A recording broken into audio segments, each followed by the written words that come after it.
प्रदेश विधानसभा के शीतकालीन सत्र का आज चौथा और आखिरी दिन है। सदन में नेता प्रतिपक्ष अखिलेश यादव ने यूपी सरकार पर हमला बोला। अखिलेश यादव ने कहा कि जब पिछले बजट का लगभग 65% पैसा खर्च नहीं हुआ तो अपूरक बजट क्यों चाहिए। इसका जवाब देते हुए सीएम योगी आदित्यनाथ ने कहा कि साल 2017 से पहले प्रदेश में अपराधियों, भूमाफियाओं के हौसले बुलंद थे। उन सभी प्रशासन का समर्थन था। हर दूसरे तीसरे दिन दंगे होते थे। 2017 के बाद प्रदेश का माहौल बदल गया। हमारी जीरो टॉलरेंस की नीति है। इसका परिणाम हम सभी के सामने है। आज एनसीआरबी की जो रिपोर्ट सामने आई है, प्रदेश के अंदर महिला संबंधित अपराधियों को सजा दिलाने में यूपी नंबर 1 है।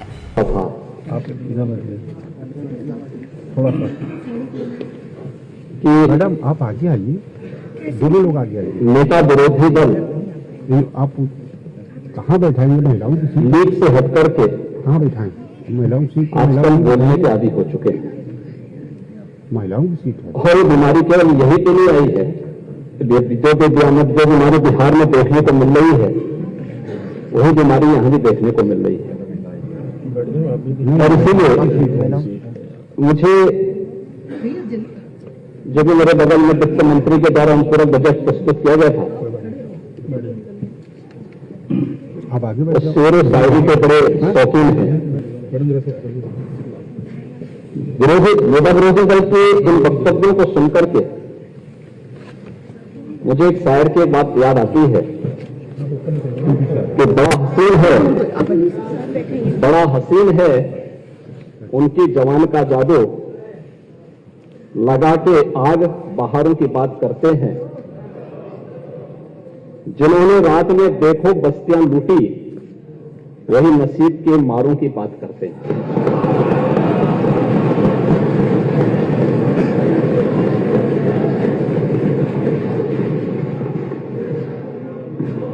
गलत तो नहीं बोला ना?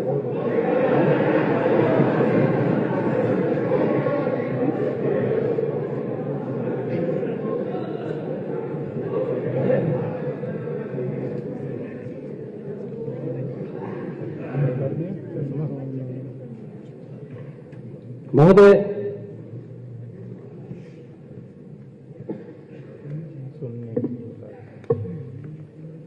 वैसे ये अच्छी शुरुआत है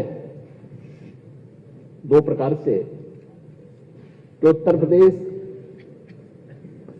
विधानमंडल में, विधानसभा में, विधान परिषद में पिछले 6-7 वर्षों में चर्चा पर चर्चा का एक माहौल बना है और पिछले 22 के बाद से तो इसमें और भी अच्छी एक सकारात्मक पहल हुई है और उसमें भी विरोधी पक्ष के लोग खुद तैयारी करके आना चाहते हैं। ईश्वर इनको इसी प्रकार से प्रगति करे और हमेशा विपक्ष में बैठे रहें, तो हम प्रार्थना करते हैं। आज यहां पे जो चीजें चल रही थी पूरा बजट के बारे में, मुझे आश्चर्य हो रहा था कि नेता विरोधी दल तो प्रदेश में 2012 से 2017 के बीच में मुख्यमंत्री के पद पर भी प्रदेश को अपनी सेवाएं दे चुके हैं, कई बार संसद में भी रहे हैं और सप्लीमेंट्री डिमांड्स के बारे में थोड़ा जानकारी और अच्छी ले लेते तो संभवतः उससे ज्ञानवर्धन होता, अन्य अपने समाजवादी सहयोगियों को भी वह अच्छी तरह बता सकते थे। खैर, 4 बार प्रदेश में समाजवादी पार्टी की सरकार थी। अलग अलग समय में उन्होंने यहां पे प्रदेश में कार्य किया, लेकिन 2017 के बाद उत्तर प्रदेश के बारे में, 2017 के पहले का उत्तर प्रदेश और 2017 के बाद का उत्तर प्रदेश, 2017 के पहले का उत्तर प्रदेश अपनी अराजकता, गुंडागर्दी, भ्रष्टाचार, अव्यवस्था और यहां के युवाओं के लिए पहचान का संकट वाला उत्तर प्रदेश बन गया था। और महोदय 2017 के बाद का उत्तर प्रदेश डबल इंजन सरकार में आदरणीय प्रधानमंत्री जी के मार्गदर्शन में आज यही उत्तर प्रदेश है, देश की सबसे बड़ी आबादी का राज्य है। आज मैं इस बात को दावे के साथ कह सकता हूं, ये हमारे माननीय सदस्यगण भी देश के अंदर जाते होंगे, एक सामान्य नागरिक के रूप में, एक जनप्रतिनिधि के रूप में आज उत्तर प्रदेश के बारे में लोगों की धारणाएं बदली हैं और उत्तर प्रदेश को आज लोग सम्मान के हिस्से देखते हैं। तो बदले हुए प्रदेश का, ये नए उत्तर प्रदेश का, ये नए भारत का यह नया उत्तर प्रदेश है जिसके बारे में आज लोग एक नई धारणा बनाते हैं। उनका दृष्टिकोण बदला है, जैसे दुनिया का दृष्टिकोण भारत के प्रति बदला है, ऐसे ही देश और दुनिया की धारणा उत्तर प्रदेश के बारे में भी बदली है। और हर व्यक्ति बहुत सम्मानजनक ढंग से देखता है, ये परसेप्शन ही उत्तर प्रदेश की सबसे बड़ी पहचान है। हाँ, $1 ट्रिलियन की इकोनॉमी बनने की दिशा में हमारी सरकार के द्वारा जो प्रयास प्रारंभ किए गए हैं, हम लोग आज भी अपनी उन बातों को लेकर के पूरी प्रतिबद्धता के साथ कार्य कर रहे हैं। लेकिन हमारे विरोधी दल के माननीय सदस्यों को भी प्रसन्नता होनी चाहिए कि अगर हमारा उत्तर प्रदेश आगे बढ़ेगा, आर्थिक प्रगति करेगा, इस आर्थिक प्रगति का लाभ भी प्रत्यक्ष और प्रत्यक्ष रूप से सभी को मिलेगा, पूरे प्रदेशवासियों को मिलेगा, हर व्यक्ति को मिलेगा। और क्या पिछले 6-6.5 वर्ष के अंदर उत्तर प्रदेश के अंदर इस डबल इंजन की सरकार के समय कुछ नहीं हुआ? महोदय 2016-17 में उत्तर प्रदेश की जो जीएसडीपी थी वो लगभग 13 लाख करोड़ के आसपास थी और आज 23-24 में यह लगभग 24.5 लाख करोड़ की पहुंच रही है, यानी हम लगभग दुगनी की ओर बढ़ चुके हैं। ऐसे ही पर कैपिटा इनकम भी उत्तर प्रदेश की यह 2015-16 के आसपास जो लगभग 43,000 के आसपास थी, आज वह बढ़कर के 22-23 में बढ़कर के दुगने से अधिक हुई है, लगभग 83,000 करोड़ रुपए से अधिक हो चुकी है। और 23-24 के आंकड़े आएंगे, इसमें और भी वृद्धि होगी। प्रदेश में बजट का आकार भी बढ़ा है। देश की 16% आबादी उत्तर प्रदेश में निवास करती है, 25 करोड़ की आबादी उत्तर प्रदेश में निवास करती है और उत्तर प्रदेश में 2012 यानी 2012 से 17 के बीच में जो औसत बजट था वो लगभग 2,70,000 करोड़ के आसपास था। अलग अलग वर्षों में बढ़े होंगे, लेकिन एवरेज अगर हम देखेंगे, लेकिन अगर हम 2017-18 से 22-23 के बीच में औसत बजट देखते हैं तो महोदय लगभग उससे दुगना हुआ है। ये 5,23,000 करोड़ रुपए के आसपास हुआ है। और आज के दिन पर अगर हम इस वर्ष के 23-24 के बजट को देखेंगे तो मूल जो हमारा बजट था 6,90,000 करोड़ रुपए का, 28,000 करोड़ रुपए का अनुपूरक बजट देखेंगे तो यह लगभग 7,19,000 करोड़ रुपए का अनुपूरक बजट के साथ अब तक का सबसे बड़ा बजट इस सरकार लेकर के आई है। और इस बजट के साथ हम प्रदेश के सर्वांगीण विकास को लेकर के आगे बढ़ रहे हैं। महोदय, प्रदेश के अंदर अगर हम देखेंगे तो सरकार अपनी जो बजट लेके आती है, इस बात को ध्यान में रखती है, सभी चीजों को लेके आती है कि हमारे पास उतने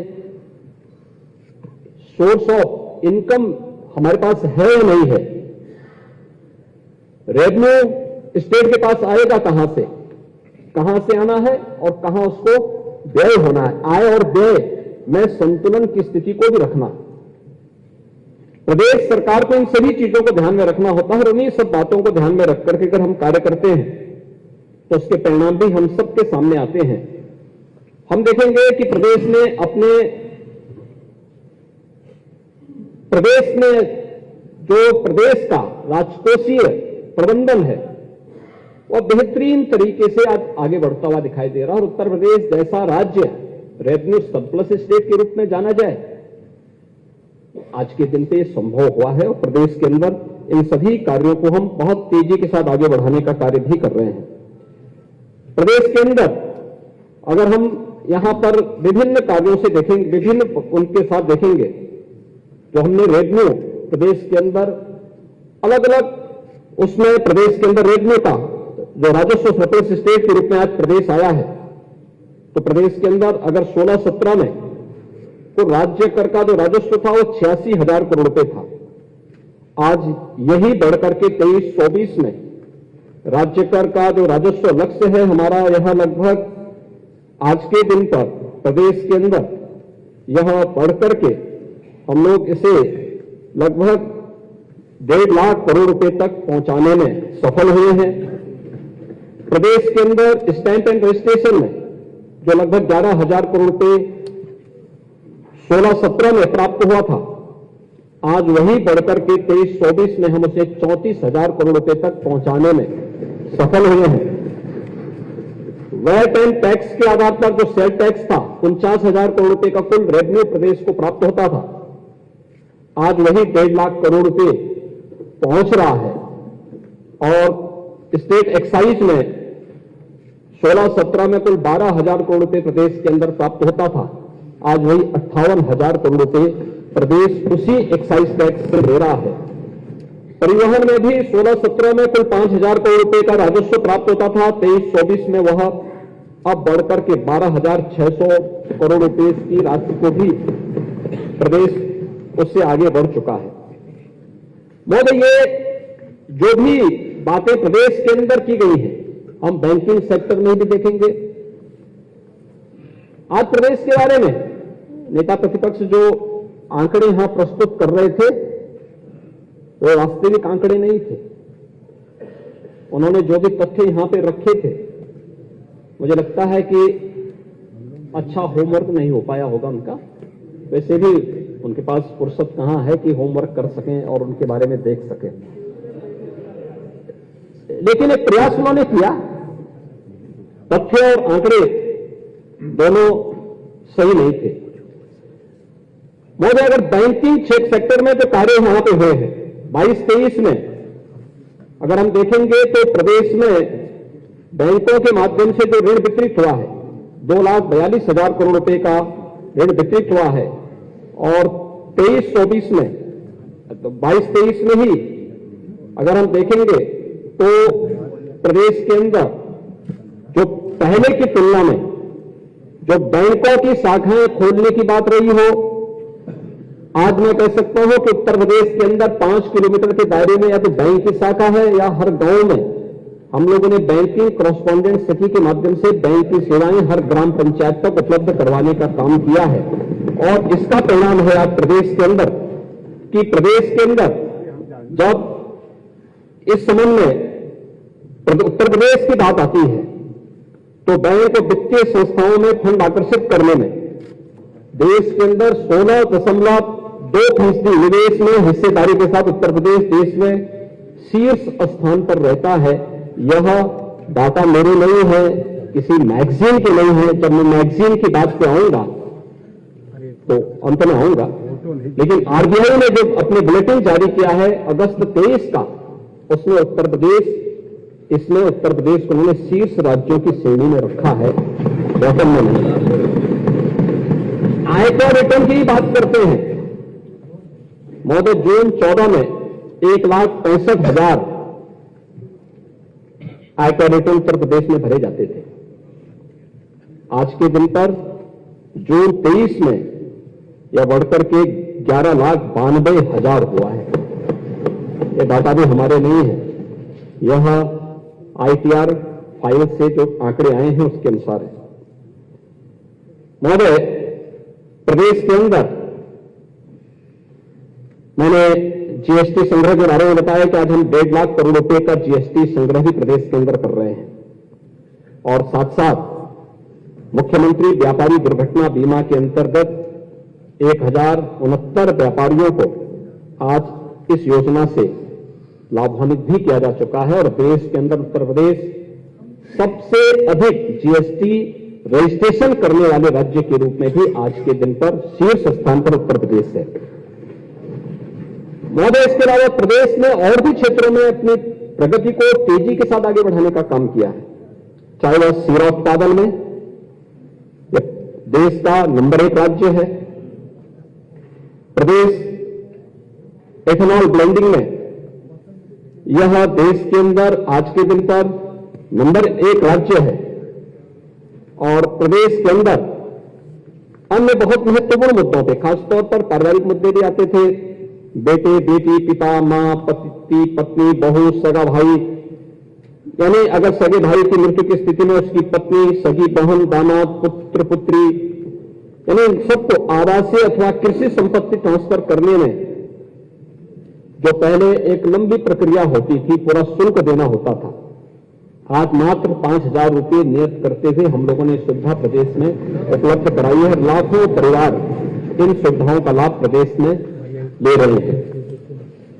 मध्य प्रदेश के अंदर जहां तक माननीय सदस्य, माननीय नेता प्रतिपक्ष के द्वारा जो बातें यहां पे कही गई है, मैं अक्सर इस बात को कहता हूं कि वे हर मुद्दे को बताने का प्रयास करते हैं कि तो समाजवादियों ने किया है। वैसे समाजवादियों के कारनामे तो लोग अब तक भूले नहीं हैं प्रदेश में, और मुझे लगता है कि हाँ, जब जाहिर है तो हर व्यक्ति जानता है। और कैसे कैसे ये लोग खेल खेलते थे उत्तर प्रदेश के अंदर, किस किस प्रकार के कारनामे होते थे। अक्सर होता है हमारे नेता विरोधी दल चुनाव के पूर्व उनको कोई इंटरव्यू देना होता तो एक सेंटर में आते हैं, जाने का प्रयास करते हैं।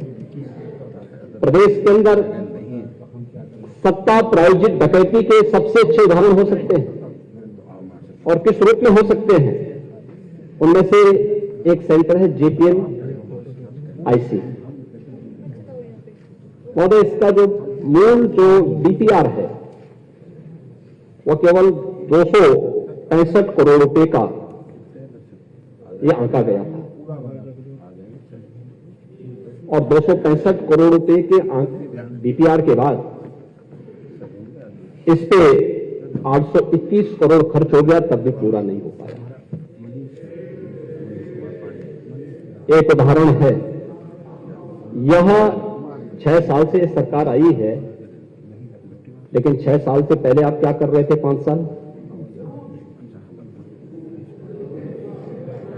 उससे पहले क्या कर रहे थे?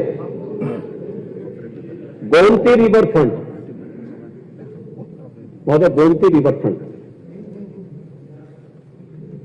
गोमती रिवर फ्रंट की स्थिति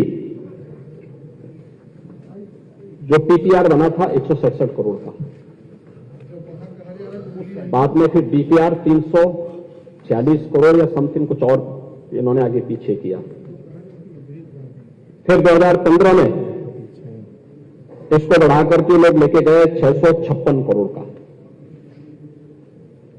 फिर जून 17-16 में इसी योजना को, इसी डीपीआर की जो रिवाइज एस्टीमेट जो उन्होंने प्रस्तुत किया, कैबिनेट से पास किया, वो 1513 करोड़ का, और महोदय 1437 करोड़ खर्च करने के बाद भी कार्य अधूरा का अधूरा पड़ा रहा। इसमें हमें आश्चर्य होता है अनियमितता की सचखट की।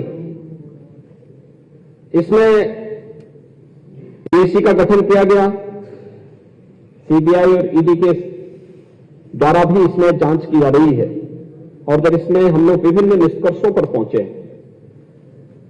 तो अनियमितताएं, जैसे डायफ्राम वाल्व कार्यों को बिना अनुमोदित ड्राइंग कराना, स्लश रिन्यूअल के में अनियमितता, 141 अनुबंधों में अनुबंधित धनराशि से अधिक का भुगतान किया जाना, विजन डॉक्यूमेंट के कार्य को बिना सक्षम स्तर से स्वीकृति के विस्तार कर भुगतान किया जाना, डायफ्राम वाल्व के प्लेटफॉर्म के काम को पूर्ण होने के बाद भी अतिरिक्त 4 फर्जी अनुबंध गठित किया जाना, इंटरसेप्टिंग ट्रंक ड्रेन में निर्धारित रीच से अधिक रीच में कार्य कराई जाना भी, ये सभी चीजें इसमें थी।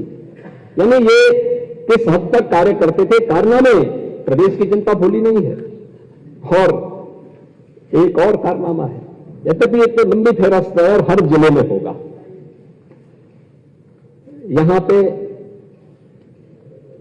यद्यपि सब जुडिस मामले को या फिर जुडिशरी से जुड़े हुए मामलों को उठाते नहीं, लेकिन एक ध्यान आकर्षण के लिए बहुत आवश्यक भी है। लखनऊ बेंच का जो भवन बना है, महोदय, निर्माण कार्य में पैसा तो प्रदेश की जनता का लगाना है। मैक्सिमम जो स्ट्रेंथ है वह स्ट्रेंथ यहां पे 30 जजेस बैठेंगे, यहां पे जब भी बैठेंगे। वर्तमान में 20 बैठते हैं, लेकिन चेंबर कितने बनाए गए? 76 चेंबर बनाए गए। इसकी जो पीपीआर थी वो भी 346 करोड़ के आसपास की थी, और बाद में बढ़कर के इस पे पहले 771 करोड़ इसको किया गया, फिर 1561 करोड़ इस पर खर्च किए गए, और लाखों रुपया आज भी इस भवन के रख रखाव में खर्च होता है, केवल मेंटेनेंस पे खर्च होता है। अरे भाई साहब इधर से यानी 76 चेंबर बने हैं, जजेस बैठ रहे हैं मात्र 20, बाकी 56 खाली, और उनके मेंटेनेंस के नाम पे प्रदेश का पैसा किस तरीके से खर्च हो रहा है, ये कारनामे किसी और के नहीं, ये विदेश से डिग्री प्राप्त करने किए हुए हमारे नेता प्रतिपक्ष के ही समय के कारनामे हैं। और इसीलिए ये प्रदेश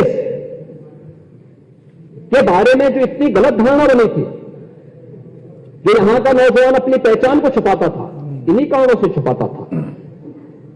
महोदय, प्रदेश की कानून व्यवस्था के बारे में कह रहे थे, माननीय नेता प्रतिपक्ष कह रहे थे इसके बारे में भी, और कानून व्यवस्था की स्थिति किस रूप में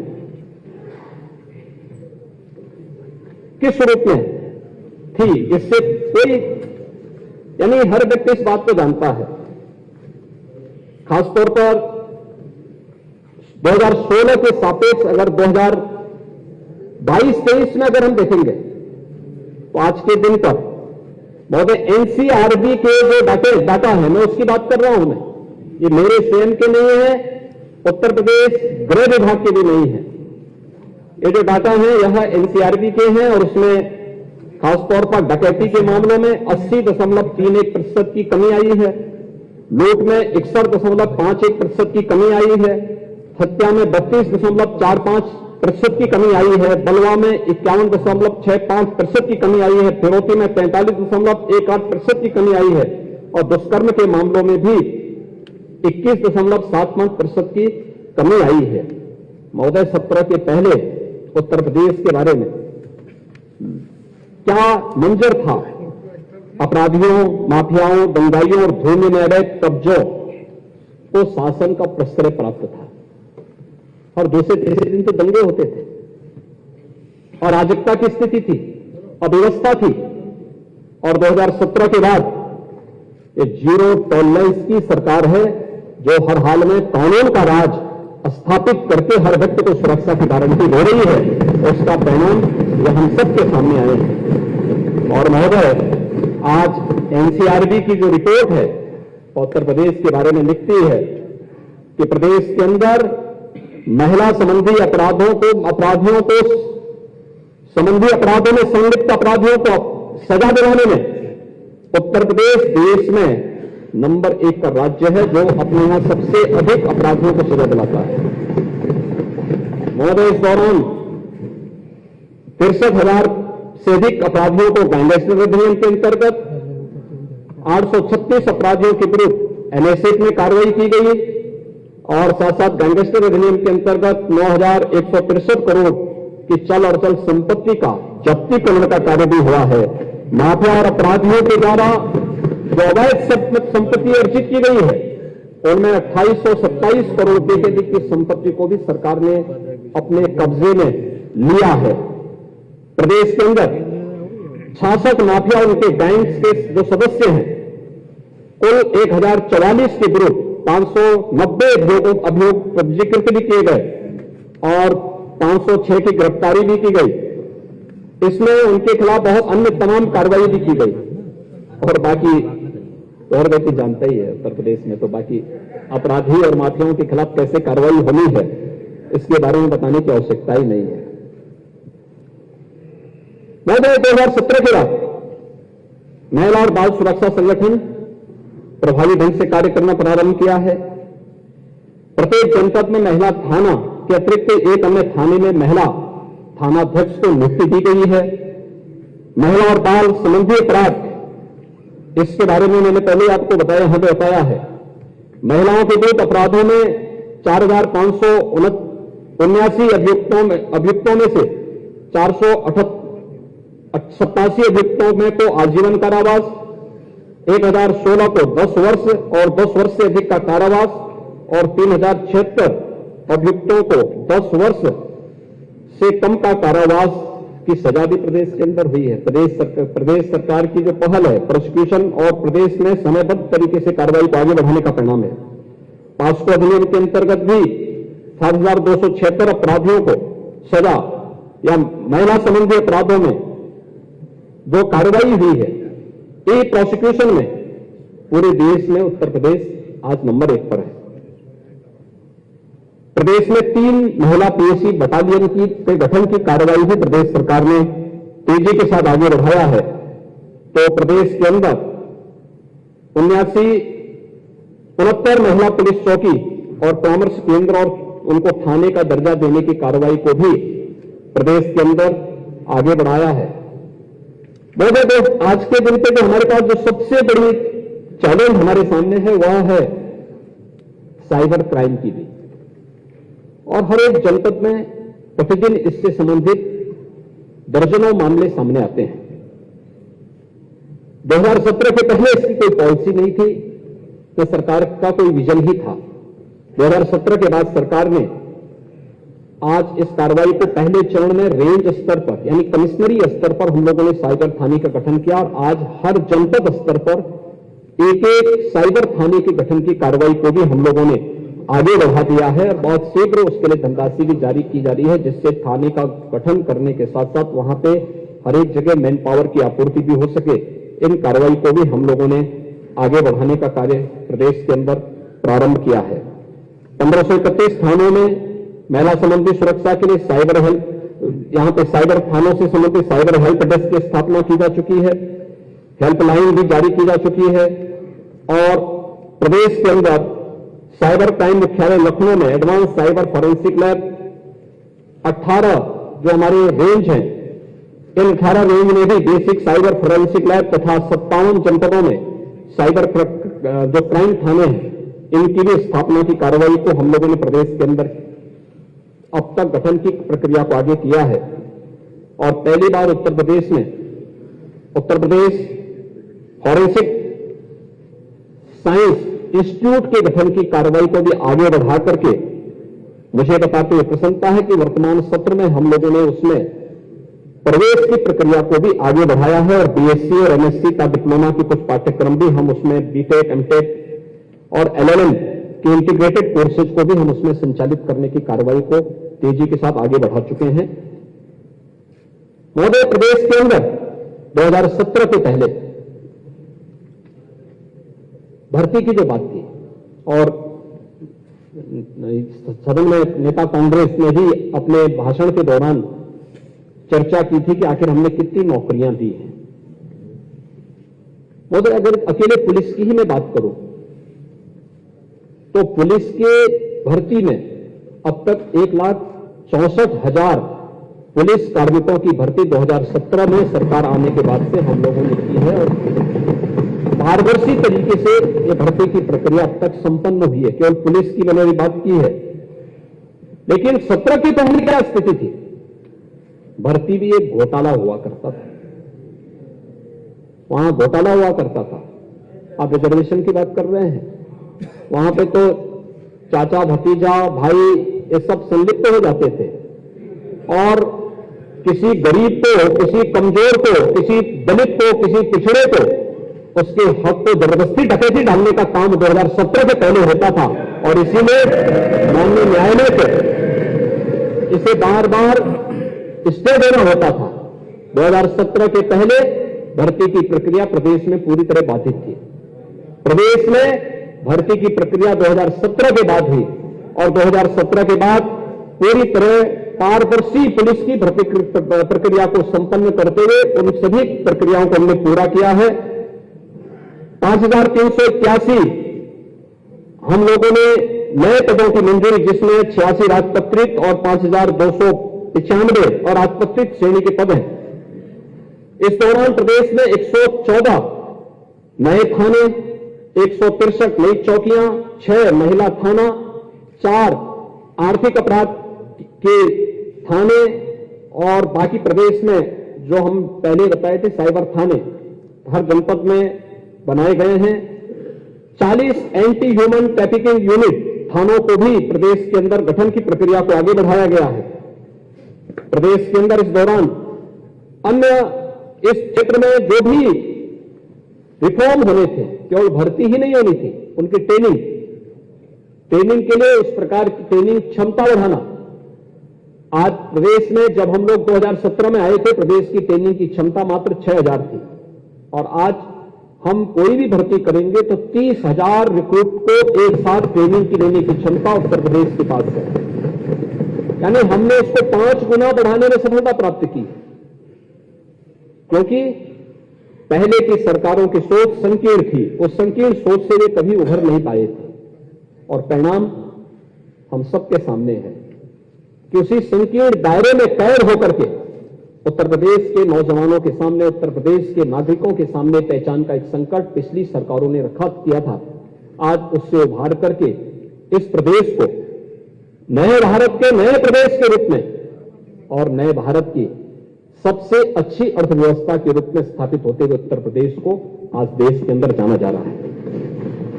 महोदय, औद्योगिक निवेश की जब हम बात करते हैं, इसमें भी हमारे नेता विरोधी दल को बुरा लग जाएगा, ये कहेंगे कि तो ग्लोबल इन्वेस्टर समिट तो मैं भी करना चाहता था लेकिन कर नहीं पाया, क्योंकि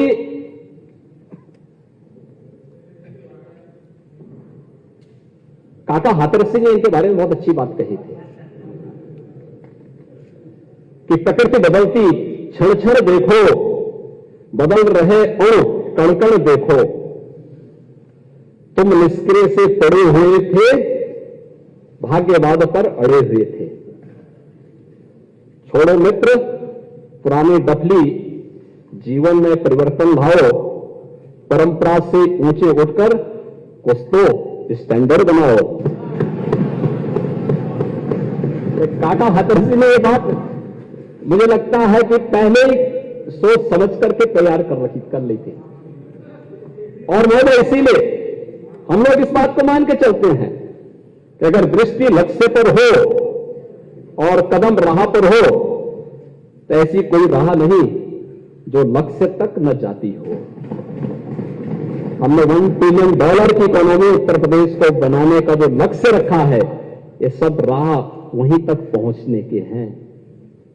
आपका कोई लक्ष्य नहीं था तो कोई दृष्टि भी नहीं थी, इसीलिए दिशाहीन थे और इसीलिए प्रदेश को अपराध का, दंगों का, अराजकता का एक प्रदेश बना दिया था। नौजवानों के विश्वास को कुचलने का काम कर रहे थे, भर्ती में भाई भतीजा बात कर रहे थे और प्रदेश की पूरी व्यवस्था को छिन्न भिन्न करने पर उतारू थे। लेकिन आज प्रदेश का यह दृष्टिकोण बदला है और प्रदेश आज उससे उभर करके एक नए प्रदेश के रूप में अपनी पहचान बना रहा है। महोदय, आज प्रदेश का औद्योगिक वातावरण किसी से छुपा हुआ नहीं है। मुझे प्रसन्नता है ये बताते हुए, इन्वेस्टर समिट कैसे होना चाहिए। उत्तर प्रदेश में पहली बार फरवरी 2018 में यूपी इन्वेस्टर समिट का आयोजन हुआ था। आदरणीय प्रधानमंत्री जी के कर कमलों से उसका उद्घाटन भी हुआ था। एक माहौल बना, लोगों में एक विश्वास था। और अध्यक्ष जी, उस समय तो औद्योगिक विकास के मंत्री आप ही थे, और उस समय औद्योगिक विकास के मंत्री के रूप में आप भी इस बात को जानते थे कि जब हम लोग रोड शो में गए थे, देश और दुनिया का हर उद्यमी एक बात कहता था कि हम उत्तर प्रदेश न जाने का संकल्प लिए हैं, लेकिन जो उत्तर प्रदेश के बारे में सुन रहे हैं उससे थोड़ा एक विश्वास होता है, आने की इच्छा होती है, लेकिन थोड़ा वेट करके आएंगे। हम लोग भी उस समय प्रयास कर रहे थे, और मुझे याद है जब आप पहले इन्वेस्टर समिट के बारे में आए थे कहने के लिए, तो उस समय हम लोगों ने इसी बारे में कहा था कि नहीं, हमें बड़े लक्ष्य लेकर के चलने चाहिए, बड़ा लक्ष्य लेकर के चलना चाहिए, क्योंकि उत्तर प्रदेश जैसे राज्य में ये 25 करोड़ की आबादी और 25 करोड़ की आबादी की आकांक्षा के अनुरूप ईज ऑफ लिविंग के लक्ष्य को प्राप्त करना है। हर नौजवान के हाथ को कार्य देना है, हर किसान के खेत में पानी पहुंचाना है, उसकी फसल का अच्छा दाम उसे प्राप्त हो, और केवल उत्पादन तक सीमित न रहे बल्कि उसको हम मार्केट लिंक कर सके। इस दिशा अगर हमें प्रयास प्रारंभ करने हैं तो हमें उत्तर प्रदेश के औद्योगिकीकरण की तरफ और उद्योग 4 की तरफ हमें जाना ही होगा, इंडस्ट्री 4 की तरफ हमें जाना ही होगा। और उस दिशा में इन्वेस्टर समिट सब जगह होते थे, लेकिन यूपी ने एक जो रेखा खींची है, ग्लोबल इन्वेस्टर समिट 2023, अब तक महोदय मुझे बताते हुए प्रसन्नता है, उत्तर प्रदेश को 40 लाख करोड़ रुपए के निवेश के प्रस्ताव प्राप्त हो चुके हैं। आप मुझे एक बात बताइए, क्या ये प्रस्ताव समाजवादी पार्टी की सरकार थी, क्या तब भी कोई यहां आना चाहता था क्या? तब तो जो थे वे भी भागना चाहते थे, जो थे वे भी भागना चाहते थे। लेकिन आज देश और दुनिया का हर उद्यमी उत्तर प्रदेश में आ रहा है, आना चाहता है, निवेश करना चाहता है। और महोदय, 40 लाख करोड़ रुपए के निवेश के प्रस्ताव उत्तर प्रदेश को प्राप्त हुए हैं। ये 40 लाख करोड़ रुपए के निवेश के प्रस्ताव जमीनी धरातल पर जब उतरेंगे और उतरने प्रारंभ हुए हैं, तो महोदय 1 करोड़ 10 लाख नौजवानों को सीधे सीधे नौकरी मिलेगी उत्तर प्रदेश के अंदर। हमारे उत्तर प्रदेश के नौजवान को अपनी नौकरी और रोजगार के लिए उन्हें कहीं और जगह नहीं जाना पड़ेगा, बल्कि दुनिया नौकरी ढूंढने के लिए उत्तर प्रदेश में आएगी। और उत्तर प्रदेश के अंदर वह स्थिति आज हम लोगों ने प्रदेश के अंदर तय किया है। महोदय, 2017 के पहले एक्सप्रेस हाईवे और हाईवे सड़कों की क्या स्थिति थी, यह किसी से छुपा हुआ नहीं है। लोग तो क्या कहते थे, जहां से अंधेरा प्रारंभ हो समझ लो उत्तर प्रदेश की सीमा प्रारंभ हो गई साइकिल, जहां से गड्ढे प्रारंभ हो जाएं समझ लो उत्तर प्रदेश प्रारंभ हो गया है। आज आप देखिए ना, उत्तर प्रदेश में कहीं भी नेता प्रतिपक्ष भी सड़क मार्ग से यात्रा करते हैं बहुत बार। आज उनको भी लगता होगा कि नए भारत के नए उत्तर प्रदेश में जब सड़कों पर चलते होंगे तो उनको भी अच्छा लगता होगा। और खैर, शिवपाल जी तो सड़क मार्ग से ही चलते हैं और धन्यवाद देते हैं, कभी कभी बोलते हैं कि बहुत अच्छी सड़क हो गई है, अच्छी सड़क हो गई है। वो कहते हैं कि मुझे सपोर्ट कहते हैं बेचारे कि मुझे सपोर्ट नहीं किया गया, नहीं तो मैं भी ऐसे चाहता था लेकिन मुझे सपोर्ट नहीं किया। मैंने कहा कि जब बचपन में ही गलत राह दिखाने का काम आपने किया है तो अब भाई आप लगाएंगे बबूल का पेड़ तो आम कहां से आएगा? तो मैं अक्सर उनको कहता हूं इस बारे में। लेकिन महोदय, आज मुझे बताते हैं प्रसन्नता है, एक्सप्रेस हाईवे, मुझे आश्चर्य होता है सप्लीमेंट्री डिमांड्स को ठीक ढंग से संभवतः नेता प्रतिपक्ष ने पढ़ा नहीं है, और अगर पढ़ा होता तो संभवतः इतनी हल्की बातें यहां पे नहीं करते। हमने सप्लीमेंट्री डिमांड्स में जो मांग, नई मांग की है, वह सप्लीमेंट्री डिमांड्स में परंपरागत बजट के लिए पैसे की मांग नहीं होती है, नई मांग के लिए पैसे की मांग होती है। और इसमें गंगा एक्सप्रेस वे के लिए पैसा आया, मांगा है, और वह भी टेंडर के दौरान जीएसटी 12% थी, इसका रेट बढ़कर के 18% हुआ है। उसके लिए पैसा मांगा गया है। 500 करोड़ रुपए से अधिक की राशि है। पूर्वांचल एक्सप्रेसवे के लिए कोई पैसा नहीं मांगा गया है, बुंदेलखंड एक्सप्रेसवे के लिए कोई पैसा नहीं मांगा गया है, गोरखपुर लिंक एक्सप्रेसवे के लिए कोई पैसा नहीं मांगा गया है, बलिया लिंक एक्सप्रेसवे के लिए कोई पैसा नहीं मांगा गया है, और लखनऊ कानपुर या किसी भी अन्य एक्सप्रेसवे के लिए पैसा नहीं मांगा गया है। यह गंगा एक्सप्रेसवे का पैसा है। मुझे लगता है ये जानकारी उनके संज्ञान में होनी चाहिए। और दूसरा, उनके संज्ञान में ये बात भी होनी चाहिए कि जो गोरखपुर लिंक एक्सप्रेसवे की बात कर रहे थे, 6,000 करोड़ रुपए का बन रहा है। मुझे लगता है कि उनको तथ्यों की जानकारी होनी चाहिए। 6,000 करोड़ का नहीं है, बल्कि कुल 3,500 करोड़ रुपए का है। और इसमें भी अगर हम देखेंगे तो ये पूरा एक्सप्रेसवे उन क्षेत्रों से होकर जा रहा जो लो लैंड का एरिया था। दूसरा, उससे दूसरा अच्छा मार्ग वह संत कबीर नगर को भी जोड़ रहा है, अंबेडकर नगर को भी उसके साथ जोड़ता है। मुझे लगता है कि थोड़ी भौगोलिक जानकारी भी लेनी चाहिए। भौगोलिक जानकारी का ज्यादा ज्ञान ले लेंगे तो मुझे लगता है कि इस प्रकार की हल्की बातों को यहां बोलने से उनको भी थोड़ा परहेज होगा। महोदय, इसके साथ ही प्रदेश के अंदर आज एक्सप्रेसवे के रूप में उत्तर प्रदेश की पहचान बन गई है। पूर्वांचल एक्सप्रेसवे भी है, बुंदेलखंड क्षेत्र भी हमारा एक्सप्रेसवे के साथ जुड़ चुका है। पश्चिम को पूरब से जोड़ने के लिए गंगा एक्सप्रेसवे पर काम चल रहा है और हमारा प्रयास है कि प्रयागराज कुंभ 2025 के पहले हम इस एक्सप्रेसवे के कार्य को पूरा कर सकें। इसके बारे में हमारा पूरा प्रयास है कि इस कार्य, और ये देश के सबसे बड़े एक्सप्रेसवे में से एक है। इसके साथ ही प्रदेश के अंदर बलिया लिंक एक्सप्रेसवे, चित्रकूट में लिंक एक्सप्रेसवे के निर्माण की कार्रवाई, लखनऊ कानपुर ग्रीनफील्ड एक्सप्रेसवे के निर्माण की कार्रवाई ये तेजी के साथ आगे बढ़ रही है।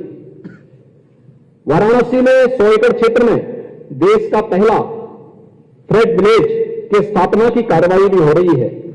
और प्रदेश में आज यमुना एक्सप्रेसवे में film city, tri city, apparel park, handicraft park, logistic hub, ये सभी विकसित हो रहे हैं। तो लखनऊ हरदोई के बीच में पीएम मित्र मेगा टेक्सटाइल पार्क की कार्रवाई को भी हम तेजी के साथ आगे बढ़ाने का कार्य कर रहे हैं। एक टेक्सटाइल पार्क जहां पे एक लगभग 1,000 एकड़ क्षेत्रफल में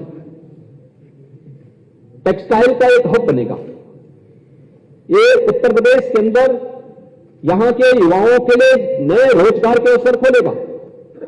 उत्तर प्रदेश को टेक्सटाइल के एक नए हब के रूप में स्थापित करने के लिए कार्य होगा।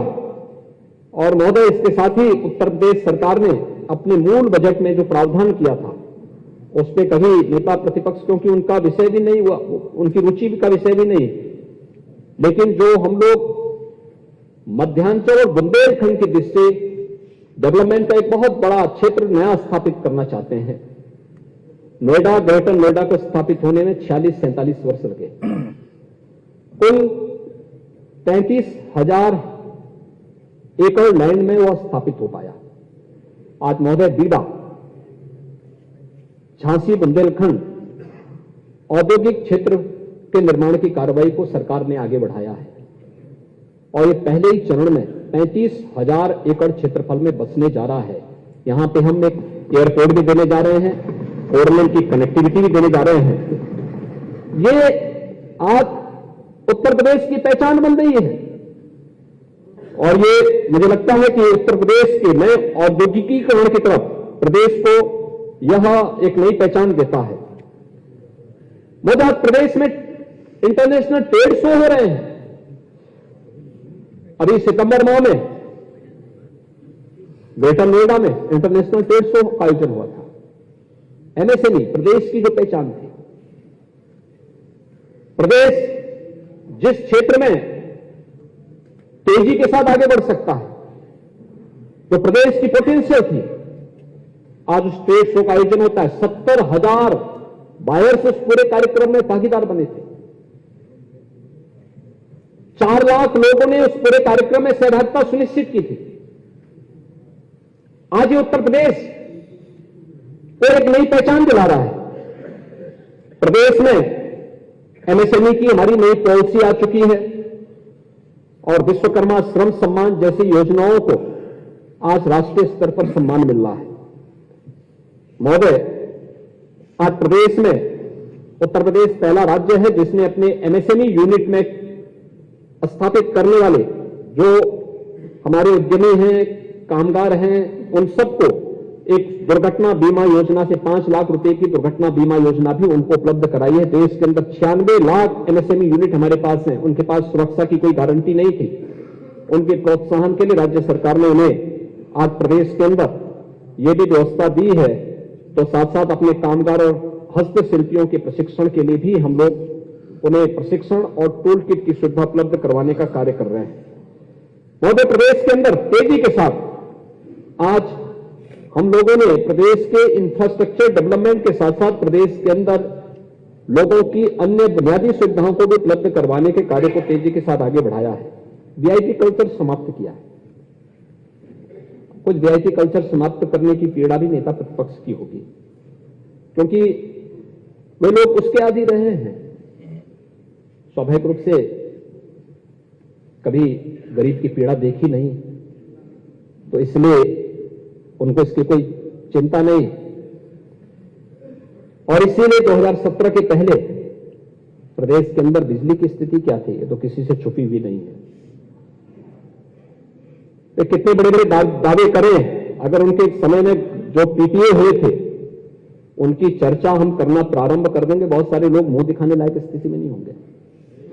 ये उत्तर प्रदेश जैसे राज्य को पूरी तरह बिठाने की स्थिति थी, यानी उत्तर प्रदेश आर्थिक रूप से पूरी तरह कंगाल हो जाए, इस प्रकार की स्थिति इन लोगों ने प्रदेश के अंदर कर रखी थी। लेकिन महोदय, आज मैं कह सकता हूं, मार्च 2017 में सरकार आई, अप्रैल 2017 से लेकर के अब तक सरकार ने जो वायदा किया था उसके अनुरूप विद्युत की आपूर्ति प्रदेश के अंदर बिना भेदभाव के सबको कर रही है। बिना भेदभाव के ग्रामीण क्षेत्र में 18 घंटे, नगरीय क्षेत्र में तहसील मुख्यालयों पर, तहसील क्षेत्रों में 30 घंटे और जिला मुख्यालयों पर 24 घंटे विद्युत की आपूर्ति राज्य सरकार ने करने के लिए तय किया था, वो हम कर रहे हैं। और बिना भेदभाव के शासन की योजनाओं का लाभ प्राप्त होना, 1,21,000 बजरे ऐसे थे जहां बिजली कभी पहुंची नहीं थी, वहां तक बिजली भी पहुंचाया गया। 1,56,00,000 परिवार ऐसे थे, ऐसे लोग थे जिन लोगों को कभी बिजली के कनेक्शन नहीं मिले थे, उन लोगों को बिजली के फ्री के कनेक्शन भी उपलब्ध करवाने के कार्य 17 के बाद से प्रारंभ हुए। और आज परिणाम है, सरकार ने जो कहा वो करके दिखाया है, क्योंकि सरकार चेहरा देख करके नहीं, बल्कि जाति, मत और मजहब देख करके नहीं, बल्कि सबका साथ और सबके विकास के भाव के साथ योजनाओं का लाभ समाज के हर तबके को देना चाहती है, और उसको हम लोग आज कर रहे हैं। वो आज प्रदेश के अंदर पीक आवर में तुलना करिए, 17 के पहले क्या स्थिति थी। पीक आवर में वहां उस समय बिजली की जो आपूर्ति होती थी, उस समय प्रदेश के अंदर जो भी स्थिति उस समय थी, बामुश्किल यह 16-17 हजार मेगावाट तक जाती थी। आज महोदय पीक आवर में उत्तर प्रदेश के अंदर जो पावर सप्लाई हो रही है वह 30,462 मेगावाट की हो रही है। यानी उत्तर प्रदेश आज विद्युत आपूर्ति करने में, आप नए सब स्टेशन की बात कर रहे थे, 35/11 के 749 नए सब स्टेशन की स्थापना भी इस दौरान हुई है। और प्रदेश के अंदर इसके अलावा जो सब स्टेशन स्थापित होने थे, इसमें भी 1528 की स्थापना प्रदेश के अंदर की गई। अयोध्या को हम सोलर सिटी के रूप में विकसित भी करने जा रहे हैं। और साथ साथ प्रदेश के अंदर जो निजी नलकूप के हमारे किसान हैं, ऐसे उन सभी किसानों को विद्युत बिल में हम छूट देने की कार्रवाई को तेजी के साथ आगे बढ़ा चुके हैं। बहुत शीघ्र इस कार्यक्रम को हम लोग लागू करने जा रहे हैं, जो प्रदेश के निजी किसानों को इसका लाभ प्रदेश के अंदर प्राप्त होगा। महोदय, प्रदेश के अंदर आज हर एक सेक्टर में प्रदेश ने आज काफी प्रगति की है। खासतौर पर अगर हम लोग देखेंगे तो रूफटॉप सोलर पावर प्लांट में भी प्रदेश ने नई क्षमता के साथ इस पर निजी निवेश के साथ कार्य प्रारंभ किया है। और भी अन्य क्षेत्रों में प्रदेश ने आईटी और इलेक्ट्रॉनिक सेक्टर में भी अगर हम देखेंगे तो ग्रेटर नोएडा में पहला हाइपर स्केल डाटा सेंटर की स्थापना का कार्य संपन्न हो चुका है। प्रदेश में आज तेजी के साथ हम लोग प्रधानमंत्री रोजगार सृजन कार्यक्रम के अंतर्गत भी नए रोजगार के सृजन के कार्यक्रम को हम तेजी के साथ आगे बढ़ाने का कार्य कर रहे हैं। देश का पहला इनलाइन वाटरवे वाराणसी से हल्दिया के बीच में प्रारंभ हो चुका है और मुझे हाउस को बताते हुए प्रसन्नता है कि Uttar Pradesh inland waterway authority के गठन करने वाला देश के कुछ चुनिंदे राज्यों में से है, जहां पर हम अपनी नदियों का उपयोग वाटरवे के रूप में करते हुए प्रदेश के अंदर प्रदेश को हम लोग एक्सपोर्ट के एक हब के रूप में स्थापित करने में और यहां के किसानों के प्रोडक्ट को, यहां के उद्यमियों के प्रोडक्ट को भी हम आसानी से पूर्वी बंदरगाह तक पहुंचाने में मदद कर पाएंगे। इस दिशा से भी राज्य सरकार तेजी के साथ आगे बढ़ी है। तो प्रदेश के अंदर एयर कनेक्टिविटी 2017 के पहले की स्थिति क्या थी? 2017 के पहले केवल 2 एयरपोर्ट पूरी तरह क्रियाशील थे, एक राजधानी लखनऊ का और एक वाराणसी का। दोनों इंटरनेशनल एयरपोर्ट थे। आज तो मुझे बताते हुए प्रसन्नता है 9 एयरपोर्ट प्रदेश के अंदर वर्तमान में क्रियाशील हैं। 12 एयरपोर्ट पर हम कार्य कर रहे हैं। कुशीनगर एक नए इंटरनेशनल एयरपोर्ट के रूप में काम करना प्रारंभ कर दिया है। अयोध्या में एयरपोर्ट बनकर के तैयार है। कल केंद्रीय नागरिक उड्डयन मंत्री के साथ में मेरा विजिट स्वयं अयोध्या में इस एयरपोर्ट के इंस्पेक्शन का है। फाइनल इंस्पेक्शन करने के बाद फिर वहां पे वायु सेवा हम अयोध्या के लिए प्रारंभ करने जा रहे हैं। जेवर में भी इंटरनेशनल एयरपोर्ट तेजी के साथ बन रहा है और हमारा प्रयास है कि फरवरी 2024 में पहला रनवे हम वहां पर उड़ान के लिए तैयार कर सकेंगे। यह प्रदेश के अंदर नए भारत के नए उत्तर प्रदेश में हम सब देख सकते हैं। महोदय, प्रदेश ने आज जो लक्ष्य प्राप्त किए हैं वो किसी से छुपे हुए नहीं है।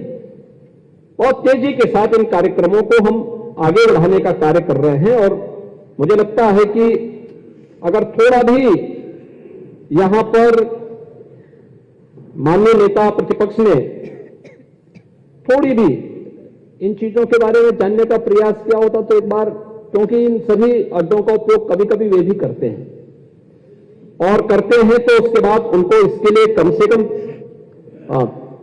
थैंक्स तो करना चाहिए, लेकिन थैंक्स न करके केवल हर एक कार्य में झूठे आंकड़े प्रस्तुत, सदन के सामने असत्य आंकड़े प्रस्तुत करने का कार्य कर रहे हैं। ये बड़ी अफसोसजनक स्थिति है। महोदय, हम प्रदेश के अंदर शिक्षा या खेल के सेक्टर को ही देखेंगे। अभी एशियन गेम्स हुए थे। एशियन गेम्स में भारत के जो खिलाड़ियों ने जो मेडल प्राप्त किए हैं,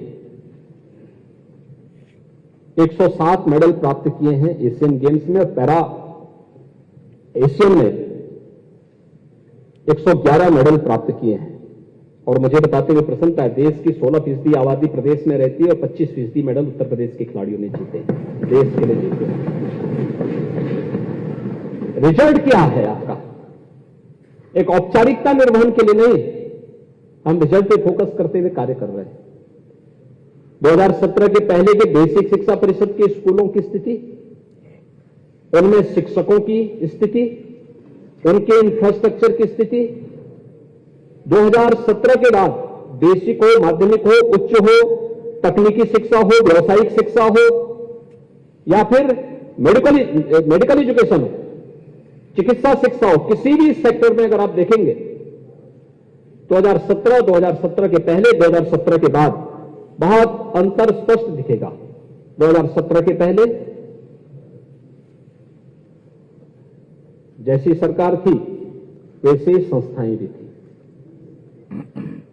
जैसे दिशाहीन सरकार थी दिशाहीन संस्थाएं इसी प्रकार से चल रही थी।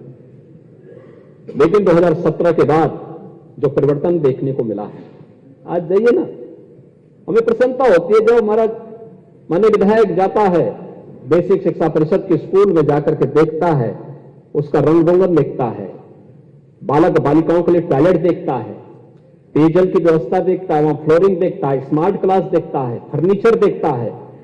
नंगे पैर प्रदेश के बच्चे नहीं जाएंगे, 1,91,00,000 जो बच्चे हैं, आखिर वह किसी गरीब, किसी दलित और किसी पिछड़े और किसी गरीब परिवार के ही बच्चे होंगे। क्या है 2017 के पहले क्यों नहीं उनको जूते मोजे मिल पाए थे? क्यों नहीं मिल पाए थे? क्यों नहीं तब अच्छी यूनिफॉर्म मिल पाई थी? और इस सर्दी के समय ठिठुरते थे जाड़े से बच्चे, क्यों नहीं स्वेटर के पैसे तब उनको मिलते थे? लेकिन ये सब कभी भी उनके प्रति संवेदनशील नहीं थे। ये तो मुद्दा है इनका। जब सारे हथियार फेल हो जाते हैं तो एक ही ब्रह्मास्त्र होता है इनके पास, जाति। एक ही ब्रह्मास्त्र होता है, जाति जाति। और जब जाति की बात आती है तो उसके बाद वह आकर के घूम फिर करके परिवार पे आ जाता है, फिर परिवार से उभर नहीं पाएंगे। लेकिन महोदय, ये कभी भी इसके बारे में तब नहीं सोचे थे।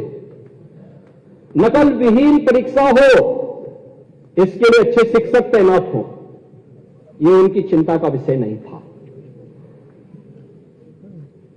जो हमारी कमिश्नरी है, कमिश्नरी स्तर पर विश्वविद्यालयों की स्थापना हो, इनका एक मंत्री विश्वविद्यालय स्थापित कर रहा था, उनके लिए इन्होंने मानक तय किए 10 एकड़, और वहीं पे एक और सज्जन विश्वविद्यालय स्थापित करते थे, उनको कहा नहीं 100 एकड़ भूमि लाओ तब तुम्हें विश्वविद्यालय की मान्यता देंगे। ये कौन से मानक है दीजिए? ये सरकार चल रही है जबरदस्ती वाली, सौदेबाजी कर रहे हैं आप। सरकार भेदभाव नहीं कर सकती। एक मानक तय करिए, एक पॉलिसी बनाइए, उस पॉलिसी के दायरे में लेकर के आप कार्य करेंगे, लोगों में संतुष्ट होगी। उस मानक को जो पूरा करेगा हम उसको मान्यता देंगे, नहीं पूरा करेगा, जहां पे कोई नहीं आ रहा है वहां सरकार जाएगी। हमें एक स्वस्थ प्रतिस्पर्धा को आगे बढ़ाना है। और मुझे प्रसन्नता है कि हमारी सरकार ने अलीगढ़ में राजा महेंद्र प्रताप सिंह जी के नाम पर विश्वविद्यालय की स्थापना की कार्रवाई को आगे बढ़ाया है। सहारनपुर में मां शाकंभरी के नाम पर विश्वविद्यालय की कार्रवाई को तेजी के साथ आगे बढ़ाया है। नए उनके सत्र प्रारंभ हो चुके हैं। और महाराज सुहेल देव के नाम पर भी हमारा एक विश्वविद्यालय आजमगढ़ में बन रहा है। सत्र प्रारंभ हो चुका है, विश्वविद्यालय के निर्माण का कार्य तेजी के साथ आगे बढ़ रहा है। 23-24 के बजट में भी 3-4 नए विश्वविद्यालय की स्थापना की कार्रवाई को हमने आगे बढ़ाया है। चारों विश्वविद्यालय, एक मां विंध्यवासिनी के धाम में मिर्जापुर में, एक मां पाटेश्वरी के नाम पे बलरामपुर में, और एक मुरादाबाद में। ये तीनों अनसैचुरेटेड कमिश्नरी थी, लेकिन कृषि बाहुल्य क्षेत्र और गन्ना की दृष्टि से, अन्य कृषि उत्पादन की दृष्टि से अगर हम देखेंगे तो कुशीनगर में भगवान बुद्ध के नाम पर भी एक नए कृषि विश्वविद्यालय की स्थापना के कार्यक्रम को सरकार ने आगे बढ़ाया। ये सरकार के विजन का और सरकार के कार्यक्रमों को आगे बढ़ाता है। आखिर स्पोर्ट्स यूनिवर्सिटी पहले भी तो बननी चाहिए थी प्रदेश में। मेजर ध्यानचंद के नाम पे मेरठ में आज स्पोर्ट्स यूनिवर्सिटी का भी निर्माण हो रहा है। प्रदेश में फार्मा पार्क की स्थापना हो, ललितपुर में हम कार्रवाई कर रहे हैं। मेडिकल डिवाइस पार्क हो, यमुना अथॉरिटी में इसका भी निर्माण का कार्य युद्ध स्तर पर आगे बढ़ रहा है। मुझे लगता है कि थोड़ा नेता विरोधी दल को इन सब में रुचि कम होती है, क्योंकि समय नहीं निकल पाता है। महोदय, मैं अपील करूंगा आप सबसे और सभी माननीय सदस्यों से, राज्य सरकार और श्रम विभाग के बीओसी बोर्ड ने आदरणीय प्रधानमंत्री जी के मार्गदर्शन में हम लोगों ने श्रमिकों के बच्चों के लिए बड़ी बड़ी बीगे हाँक रहे थे हमारे नेता प्रतिपक्ष, बड़ी बड़ी बातें कर रहे थे। ऐसे लगता था इनकी बातों से जैसे कि यानी उन्होंने केवल एक बात नहीं की कि चंद्रयान का भी वो गठन सफाई में हुआ था, ये बोलना भूल गए, बाकी तो मुझे लगता है सब कुछ वो बोल ही चुके थे।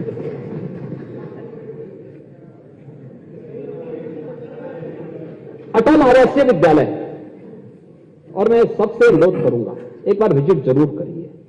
आदरणीय प्रधानमंत्री जी ने वाराणसी में उन बच्चों के साथ संवाद किया था, अच्छा होगा आप भी जाइए। इसमें बीओसी बोर्ड से रजिस्टर्ड श्रमिकों के बच्चे भी हैं। कोरोना कालखंड में जो लोग अनाथ हुए थे, जो बच्चे अपने अभिभावक को खोए थे, वे बच्चे भी हैं। उन्हें सरकार मुख्यमंत्री बाल सेवा योजना के साथ भी जोड़ी हुई है। उन्हें 4,000 रुपए हर महीने सरकार दे रही है और उन सभी बच्चों का वहां प्रवेश किया गया है। 18 कमिश्नरी में 18 विद्यालय, और ये 18 के बाद आज हम लोग हर जनपद में उसी तर्ज पर अन्य बच्चों के लिए भी उस प्रकार के स्कूल खोलना चाहते हैं जो संचालित होंगे, और फिर हम इसको धीरे धीरे करके प्रदेश के अंदर क्वालिटी ऑफ एजुकेशन के लक्ष्य की तरफ अगर हमें आगे बढ़ना है। वास्तव में कोई भी देश तब तक प्रगति नहीं कर सकता जब तक कि अपनी शिक्षा पर ध्यान केंद्रित नहीं करेगा, और अटल आवासीय विद्यालय उसका एक मॉडल विद्यालय बन रहा है। एक बार जाइए, वहां के स्टैंडर्ड को देखिए। एक बार मैं अपील करूंगा, एक बार जरूर विजिट करें आपसे भी और आपसे भी कहूंगा, क्योंकि बच्चे सब श्रमिकों के बच्चे हैं, गरीब परिवारों के बच्चे हैं, उनकी कोई जाति नहीं है। उन्हें जाति और मजहब में मत बांटो, वे प्रदेश के अमानत हैं। और उन बच्चों को लेकर के अगर आप एक बार थोड़ी भी वहां ध्यान देंगे, मुझे लगता है कि प्रदेश के अंदर इसको आगे बढ़ाने में, क्योंकि इस वर्ष अभी इसी वित्तीय वर्ष में हम लोग 57 जनपदों के लिए धनराशि जारी करने जा रहे हैं कि 18 जनपदों के बाद जो शेष जनपद हैं उनमें भी हम इस कार्यक्रम को आगे बढ़ा सकेंगे। और ये अटल आवासीय विद्यालय जिसमें 57 जनपदों में हम मुख्यमंत्री कंपोजिट विद्यालयों की स्थापना के कार्यक्रम को भी आगे बढ़ा रहे हैं, और प्रदेश के अंदर लगभग हर विकासखंड आच्छादित होने जा रहा है पीएम श्री विद्यालय के रूप में। इस पे भी अगर आप देखेंगे तो शिक्षा के क्षेत्र में व्यापक क्रांतिकारी परिवर्तन आने जा रहा है। इसके अलावा प्रदेश के अंदर अन्य कार्यक्रमों के साथ साथ मुझे बताते हुए प्रसन्नता है कि जगतगुरु रामभद्राचार्य दिव्यांग विश्वविद्यालय को हम लोगों ने राज्य विश्वविद्यालय के रूप में मान्यता दी है। और प्रदेश के अंदर अन्य जो कार्य हुए हैं, इसमें जो हम लोगों ने प्रदेश के अंदर नौकरी और रोजगार की लगभग 6-6.5 वर्ष के अंदर लगभग 6 लाख यूथ को सरकारी नौकरी देने में हमने सफलता प्राप्त की। प्रदेश के अंदर हम लोगों ने एमएसएमई सेक्टर को सुदृढ़ करने का जो परिणाम हमारे सामने आया है वो किसी से छुपा हुआ नहीं है। कोरोना कालखंड में 40 लाख कामगार और श्रमिक यूपी में आया था।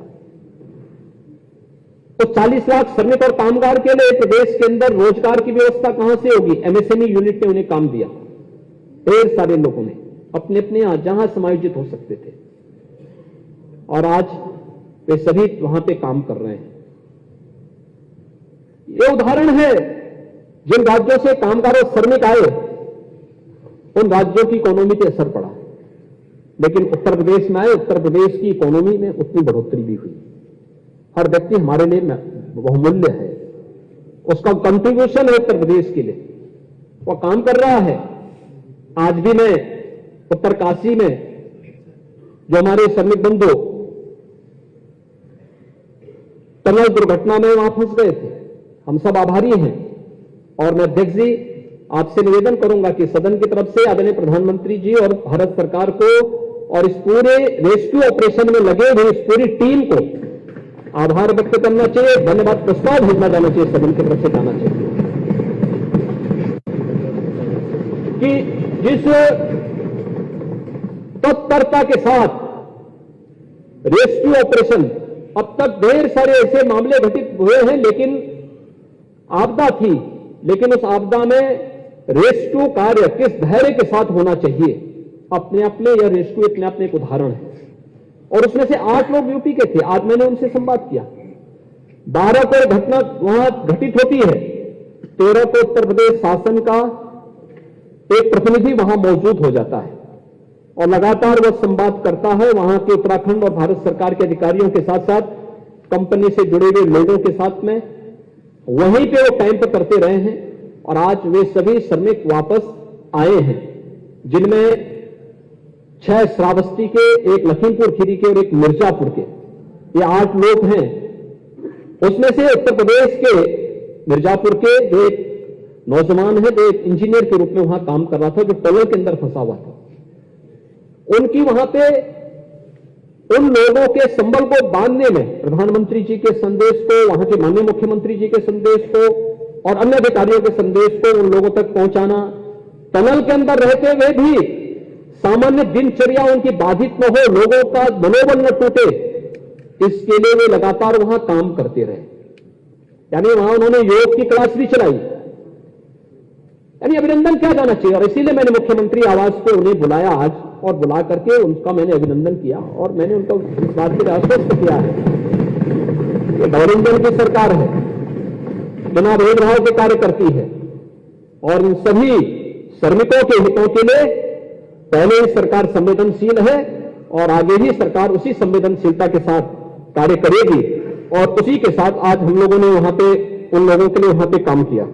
महोदय, प्रदेश के अंदर स्वामी विवेकानंद युवा सशक्तिकरण योजना के अंतर्गत अब तक हम लोग 20 लाख नौजवानों को टैबलेट और स्मार्टफोन दे चुके हैं और 2 करोड़ युवाओं को हम इस लक्ष्य की तरफ लेकर के जाने का कार्य हम लोगों ने विभाग में उसने बजट की भी व्यवस्था पहले से कर रखी है। 50 इंक्यूबेटर और 7,200 स्टार्टअप वर्तमान में प्रदेश के अंदर संचालित हो रहे हैं। मुख्यमंत्री इंटर्नशिप स्कीम के अंतर्गत प्रदेश में 1 लाख से अधिक युवाओं को अब तक हम लोगों ने विभिन्न उद्योगों में अप्रेंटिसशिप स्कीम के तहत जोड़ा है, जिसमें से मानदेय राज्य सरकार भी कुछ देगी, उद्यम भी देंगे और युवाओं के पास एक एक्सपीरियंस सर्टिफिकेट होगा। जब वह कहीं नौकरी के लिए जाएगा तो उसके पास होगा, लेकिन उस दौरान राज्य सरकार का प्रोत्साहन भी उसके साथ में होगा। इस कार्यक्रम को भी हम लोगों ने जोड़ा है और प्रदेश के अंदर अन्य क्षेत्रों में भी नए रिफॉर्म किए जा रहे हैं, चाहे वह 150 जो हमारे गवर्नमेंट ITI है, टाटा ट्रस्ट के साथ मिलकर के और न्यू एज कोर्सेज उसमें हम दे रहे हैं, सर्टिफिकेट कोर्सेज हम उनके साथ चलाने की कार्रवाई को कर रहे हैं, या फिर अन्य संस्थान इस दिशा में आगे बढ़ाने की कार्रवाई। प्रदेश में एक नई खेल नीति भी आई है, राज्य खेल प्राधिकरण की स्थापना की कार्रवाई को भी हमने तेजी के साथ आगे बढ़ाया है। और महोदय, आपने एशियन गेम्स में देखा होगा, एक लड़की गोल्ड मेडल जीती और जब उनसे पूछा मीडिया ने कि आप तो पीछे उससे चीन की खिलाड़ी से पीछे चल रही थी, उन्होंने कहा नहीं वो चल रही थी, लेकिन मुझे लगा जैसे ही मुझे लगा कि मैं तो पिछड़ गई हूं तो मुझे उत्तर प्रदेश पुलिस की डिप्टी SP का पद याद आ गया और मैंने छलांग लगाई, चीन का खिलाड़ी पिछड़ गया और मैं आगे आ गई, गोल्ड मेडल प्राप्त की उपल का। अरुण चौधरी महोदय, हम लोग उन सभी खिलाड़ियों का अभिनंदन का कार्यक्रम कर लेता है। हाँ, सभी का वहां स्टेडियम दे रहे हैं हम लोग। ओ क्रिकेटर, मुझे मानो आप तो आज बोल रहे हैं, आप आज यहां बोल रहे हैं, हमारी टीम वहां विजिट करके आ गई है।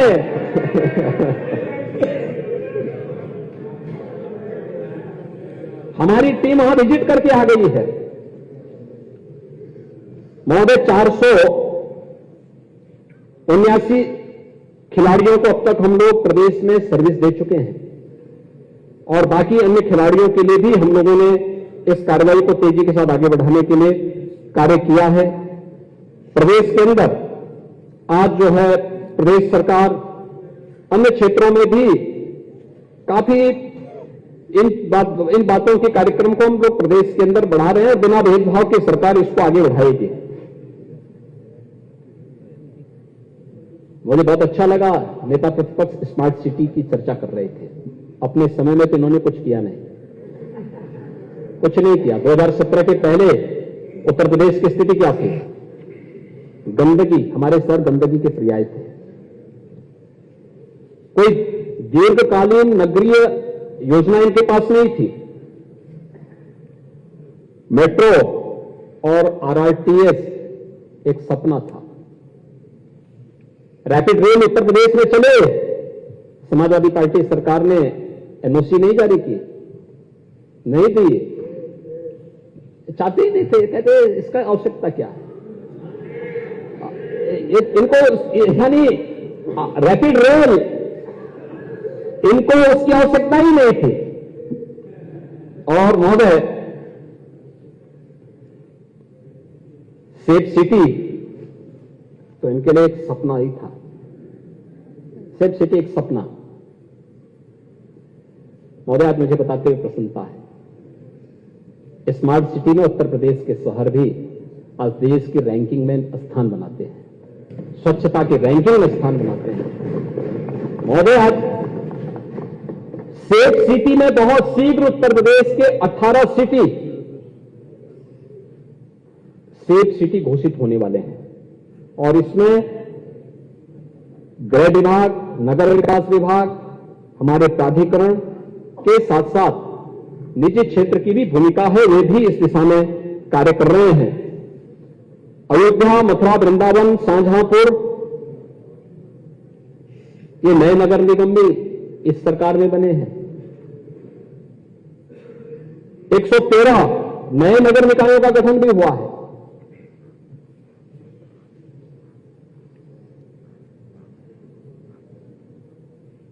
महोदय, 10 स्मार्ट सिटी में integrated command and control centre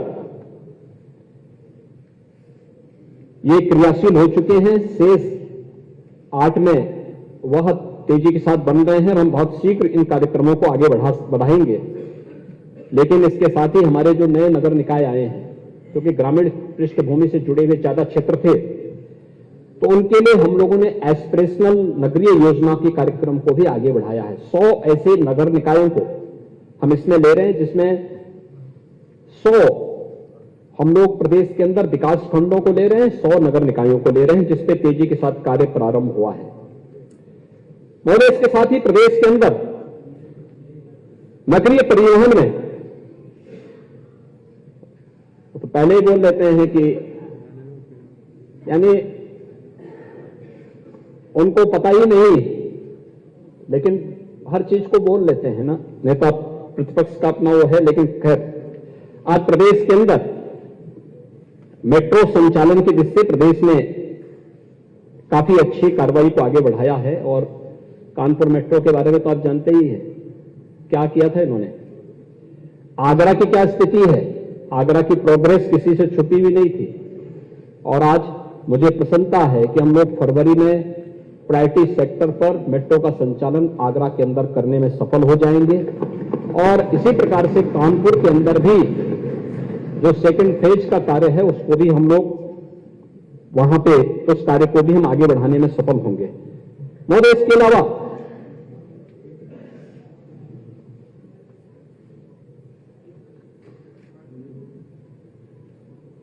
अलावा महोदय, प्रदेश में आरआरटीएस आदरणीय प्रधानमंत्री जी ने अभी उसके प्रायोरिटी सेक्टर का उद्घाटन किया है। और बहुत शीघ्र दिल्ली मेरठ के बीच में रैपिड रेल का संचालन होगा, जो देश की पहली रैपिड रेल होगी।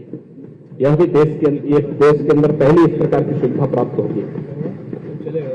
प्रदेश के अंदर आज 14 शहरों में हम लोग इलेक्ट्रिक बस सेवा उपलब्ध करवा रहे हैं और बड़ी डिमांड है। तेजी के साथ इस मॉडल को हम आगे विकसित करने जा रहे हैं। नए इलेक्ट्रिक वाहन के एक नई पॉलिसी के साथ हम लोग आए हैं और हमारा प्रयास है कि इस सीजन में हम अक्सर देखते हैं कि यहां सदन में भी पहले दिन इस बात की चर्चा हुई थी। एयर क्वालिटी इंडेक्स में ये देश के अंदर, दुनिया के अंदर एक चिंता का विषय है, लेकिन इसको कंट्रोल करने के लिए क्या प्रयास होने चाहिए? पब्लिक ट्रांसपोर्ट की आधुनिक सुविधाएं तो विकसित हो, लेकिन साथ साथ हमारे भी अपने क्या प्रयास होने चाहिए। और इसी को ध्यान में रख करके हम लोगों ने अपनी इलेक्ट्रिक व्हीकल की नई जो पॉलिसी है, इस पॉलिसी में 1 लाख से अधिक ऐसे वाहनों को, जो स्कूल बसेज हैं, ट्रांसपोर्ट से जुड़ी हुई ऐसी बसेज हैं जो जिनके कारण पॉल्यूशन ज्यादा होता है, उस दिशा में हम लोग आगे बढ़ाने का कार्य कर रहे हैं। मध्य प्रदेश के अंदर पीएम स्वामित्व योजना में अब तक हम लोग 60 लाख से अधिक परिवारों को, जहां पे उसका मकान है वहीं पे हम लोगों ने उन्हें स्वामित्व भी दिया है उस मकान का, यानी उस भूमि का मालिकाना का अधिकार भी उन्हें उपलब्ध करवाया गया है। 1.25 करोड़ ऐसे परिवार थे जिनके पास जहां उनका मकान था वहां पे उनका मालिकाना अधिकार उनको नहीं प्राप्त था, और हमारा प्रयास है कि दिसंबर 2023 तक इन सभी 1.25 करोड़ परिवारों को, जहां पे उनकी झोपड़ी, उनका मकान होगा, पुश्तैनी मकान रहा होगा, वहां का पीएम स्वामित्व योजना के अंतर्गत वहां का मालिकाना अधिकार हम उनको उपलब्ध करवाने का कार्य करेंगे। सारे सर्वे के कार्य हमारे पूरे हो चुके हैं, तेजी के साथ इसको हम आगे बढ़ाने का कार्य कर रहे हैं। नेता विरोधी दल अक्सर नई नई बातों को कहते हैं और अब उनको पीडीए की बात करते हैं।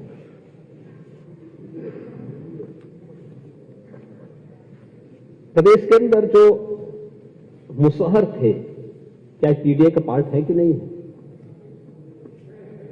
हाँ, वही मैं पूछना चाहता हूं। मुसहर उनको भी नहीं मालूम होगा, विरोधी दल को नहीं मालूम होगा, थोड़ा बताया करो भाई। मुसहर नहीं मालूम होगा, थारू भी नहीं होगा पता,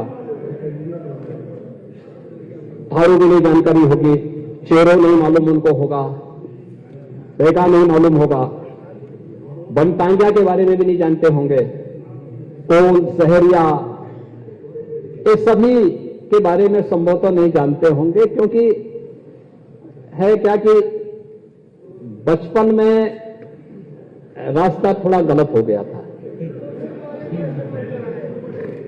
काका ने जो है रास्ता सही नहीं दिखाया। नहीं, मैं वही कह रहा हूं ना, चाचा आज इसका फल भोग रहे हैं। अगर सही रास्ता दिखा देते तो संभवतः आपको ये सजा नहीं देते आज। और इसीलिए पहली बार महोदय मुसहर, बनटांगिया, थारू, चेरो, कोल, सहरिया, ये जितनी भी जनजातियां हैं, अंतिम पायदान पर बैठे हुए लोग थे, कोई नहीं पूछता था, हैंड टू माउथ थे।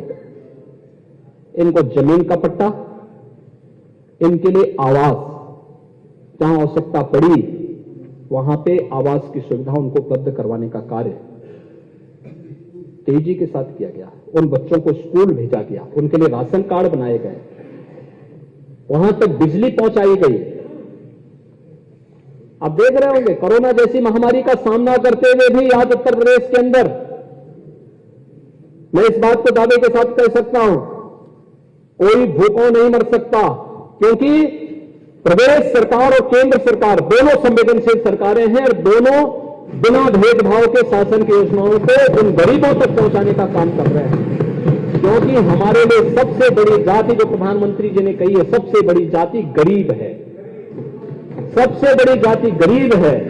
उस गरीब को न्याय दिलाना ये सरकार का काम है, और सरकार ने उसको आवास की सुविधा भी दी है।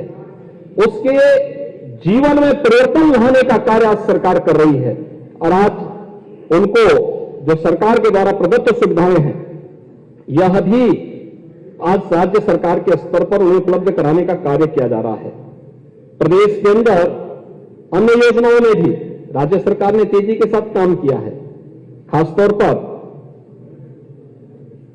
प्रधानमंत्री ग्रामीण सड़क योजना में 4000 किलोमीटर से अधिक की सड़कों का निर्माण, 9290 के आसपास अमृत सरोवरों का निर्माण, लुप्त प्राय नदियों के पुनरुद्धार का कार्य हो, या फिर प्रदेश के अंदर महिला स्वयंसेवी समूहों के माध्यम से लाखों महिलाओं के तो रोजगार और नौकरी के साथ जोड़ने का कार्य हो, या फिर नई तकनीक के माध्यम से प्रदेश की कायाकल्प को करने के, ये सभी सेक्टर में प्रदेश सरकार ने तेजी के साथ अपने कार्यक्रम को आगे बढ़ाया है। महोदय, कृषि उत्पादन में भी अगर आप देखेंगे, सत्र के पहले पीएम किसान सम्मान निधि नहीं थी। आज 2,61,00,000 हमारे अन्नदाता किसान ऐसे हैं जिन्हें प्रधानमंत्री किसान सम्मान निधि में हर वर्ष 6,000 रुपए उनके अकाउंट में आ जा रहे हैं। अब तक उत्तर प्रदेश में 59,139 करोड़ सीधे अन्नदाता किसानों के खाते में जा चुके हैं। अन्नदाता किसान के अकाउंट में पैसा गया है। बाण सागर की परियोजना हो, अर्जुन सहायक हो, सरयू नहर की परियोजना हो, ये सभी पूरी करते हुए अन्नदाता किसानों को उसका लाभ उपलब्ध कराया जा रहा है। 12 से 17 के बीच जो बड़े किसान एक ऐसी बात कर रहे थे, केवल 94 लाख मीट्रिक टन इन्होंने गेहूं का प्रक्रिया किया था, जिनमें 12,800 करोड़ रुपए का भुगतान किया। और महोदय, 17 से अब तक 222 लाख मीट्रिक टन गेहूं का क्रय हुआ है, जिसमें 41,299 करोड़ रुपए का सीधे अन्नदाता किसान के खाते में 4 गुना पैसा है उसकी तुलना में। धान 2012 से 17 के बीच 123 लाख मीट्रिक टन, जिसमें 17,190 करोड़ रुपए भुगतान सपा सरकार में हुआ था। और 17 से अब तक 345.59 लाख मीट्रिक टन धान क्रय किया गया, जिसमें 63,927 यानी 3 गुना से अधिक प्रक्रिया भी होना और भुगतान भी होना यह अन्नदाता किसान के अकाउंट में हुआ है। महोदय, इसके अलावा चीनी मिलों के गन्ना मूल्य के भुगतान का है।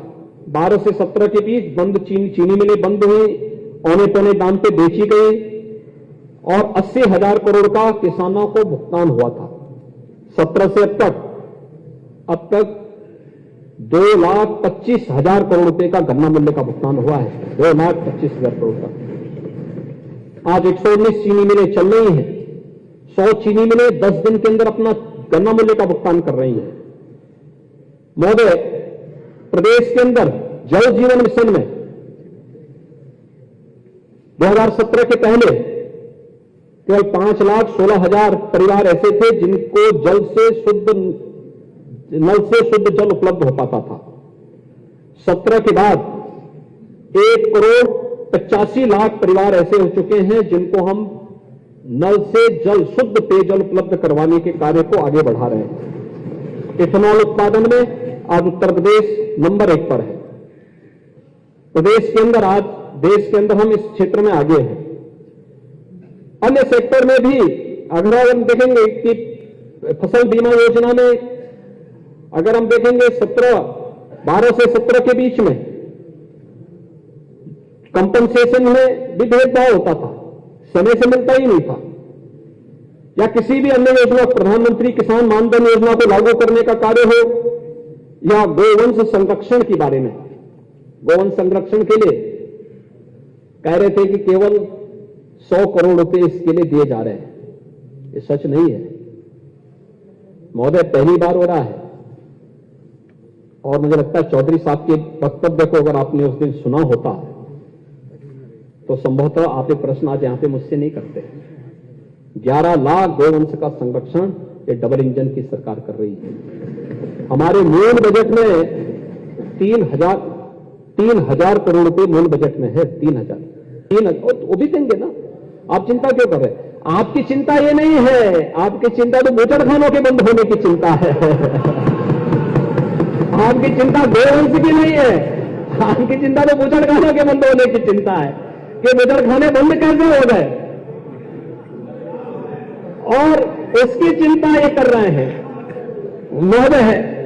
इसलिए 11,79,000 गोवंश आज के दिन पे सरकार के द्वारा संचालित निराश्रित गोवंश। मैं बहुत जगह जाता हूं, आप तो परवा जी आप तो अंबेडकर नगर में रहते होंगे, आप बड़े आदमी हैं, जाते नहीं होंगे, लेकिन हम लोग तो गो पालन भी करते हैं और गो सेवा भी करते हैं, दोनों काम करते हैं और हमें कोई संकोच नहीं होता है। भारत की कृषि व्यवस्था, याद रखना, भारत की कृषि व्यवस्था गो आधारित ही थी। गो आधारित कृषि व्यवस्था जब तक थी, धन धान्य से परिपूर्ण देश था।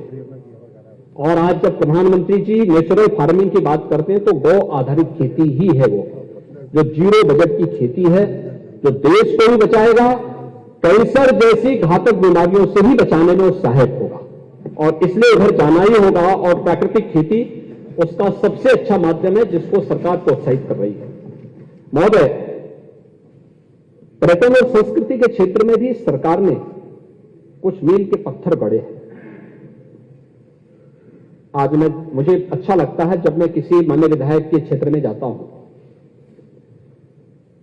तो वहां से एक सकारात्मक जवाब आता है। जवाब इस बात का आता है कि साहब हमारे यहां ये पर्यटन केंद्र है, ये मुख्यमंत्री सहभागिता योजना के अंतर्गत बन रहा है।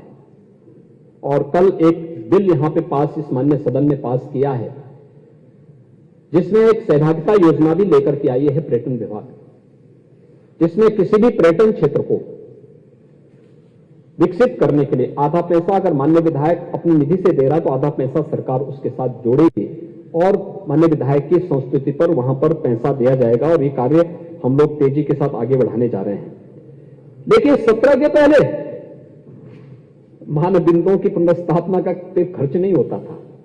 17 के पहले विरासत के प्रति सम्मान का भाव ये नहीं था, उनको विरासत की चिंता नहीं थी। 17 के पहले चिंता थी कब्रिस्तान की। 17 के पहले चिंता किसी अच्छे पर्यटन केंद्र के रूप में किसी चीज को विकसित कर सके उसके बारे में चिंता हो, ये नहीं थी। आज महोदय मुझे बताते हुए प्रसन्नता है कि उत्तर प्रदेश 17 के पहले डोमेस्टिक इंटरनेशनल टूरिज्म में काफी पीछे था और सुरक्षा ढंगों के कारण कोई आना भी नहीं चाहता था। आज मुझे बताते हुए प्रसन्नता है, सारे आंकड़ों को तोड़ते हुए उत्तर प्रदेश नंबर 1 पर पहुंच चुका है।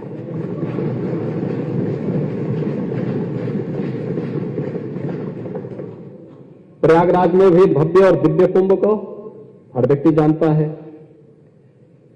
तीर्थ विकास परिषदों का गठन करके हम उन तीर्थों के उनके भव्य स्वरूप को, उनके आध्यात्मिक और सांस्कृतिक वैभव को संरक्षित करते हुए उसको विकसित करने का कार्य भी कर रहे हैं।